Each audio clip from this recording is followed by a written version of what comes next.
పరిశుద్ధనామంలో మీ అందరికీ వందనాలు. సమయం ఇచ్చినాక నా హృదయపూర్వక వందనాలు. నా సాక్ష్యం ఏంటంటే మరి లాస్ట్ వీక్ నేను ఎంతగానో అనారోగ్యంగా ఉండి మరి దేవుని కృప వల్ల దేవుడు ఈరోజు దాన్ని సజీవ లెక్కలో ఉంచాడు. మరి ఎనిమియా అయిపోయి నా బ్లడ్ 5 వరకు వచ్చింది. నేను చాలా భయపడ్డాను.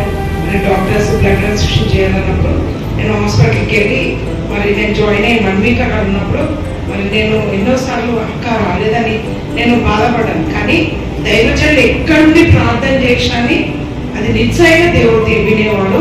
కాబట్టి నిజంగా దేవుడు నన్ను ఎన్నో అపాయాల నుంచి కాపాడినాడు. మరి నాకు కొన్ని అపాయము నాకు బాధ కలిగినప్పుడు నేను భయపడతా. ఎందుకంటే నాకు దేవుడు సేవ చేయాలని అక్క ద్వారా ఎన్నోసార్లు ప్రవచనం ఇప్పించాడు. దేవుడు నా పని చేయకుండానే నేను మరి గతించిపోతాను లోకం నుంచి అన్నప్పుడు మరి అక్కడ నేను ఒకటే నువ్వు చావప్పలవి నువ్వు సజీవ లెక్కల్లో ఉంటావు అని చెప్పి ఎప్పుడు అంటది. అయితే నేను అదే నాకు ఎప్పుడు బలహీనం కానీ దేవాన్ని మరి దైవజన నీ బిడ్డ ప్రవచించింది కదా తండ్రి మరి అని చెప్పేసి అని నేను ప్రార్థన చేసినప్పుడు నిజంగా తెలియని బలము మరి ఆనందం నా లోపల కలుగుతుంది. మళ్ళీ నాకు దేవుడు మంచి ఆరోగ్యం కూడా కలుగజేస్తాడు. కొంచెం చిన్న ప్రాబ్లమ్స్ ఉన్నాయి కానీ దేవుడు ఏదైనా చేయగలిగే సామర్థ్యుడు. మరి దేవుడు దేవుడు నాకు ఇంత మంచి సహవాసం ఇచ్చిండు. మరి అక్క కుటుంబం అనేది మాటలనే కాదు నిరూపిస్తుంది కూడా. మన 1 వీక్ హాస్పిటల్ ఉన్నప్పుడు మరి నా పాపని తీసుకొని ఇంట్లో పెట్టుకుంది.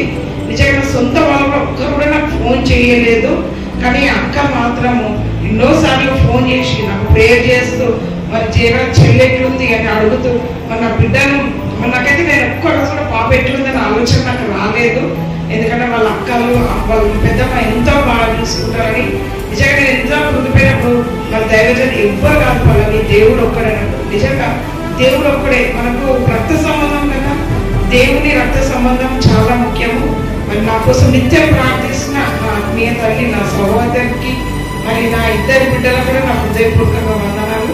నా ఇచ్చిన సాక్ష్యం దేవుడు తీర్చుకున్నాను.